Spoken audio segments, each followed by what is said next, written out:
going to make a graph, you want to make sure that you know right from the start what you're going to put on the x-axis and what you'll put on the y-axis.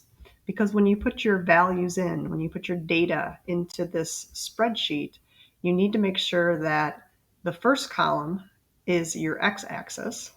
That's going to be time for us. And then our y-axis is going to be position. Okay, so that's the basics of it. Now, we do want to make sure that we use proper headings and so forth. So we don't want to just say time. We want to include the units in parentheses behind that. And then in our first lab with a toy car, we are going to be measuring in centimeters. So we'll put centimeters here. And then we would go through and put our data. So I'm going to say that we probably were measuring this in half-second increments. That's what most people will end up doing. And I'm just going to make up this data, so it's probably not going to exactly match what your car is doing, but I'm just going to put in some values of, it probably started at 0. And then I'm just going to put in some values here just so we have something to look at in terms of the graph.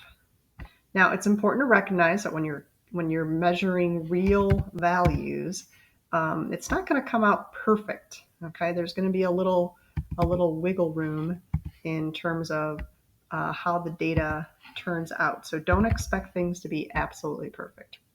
But now I have my data, and there's some things you can do with your data table to make it look spiffier if you want. For instance, I like to have my data table have boxes around it. So I'm going to click in that A1 and drag down until I've got this all highlighted. And then I'm going to click over here and I'm going to put borders around it. And again, I just like how that looks. I also like my data to be justified, to be all sort of the same. And so again, I'm going to click in this A1 and I'm going to hold that and drag, and I'm going to see how things turn colors. So it's highlighted.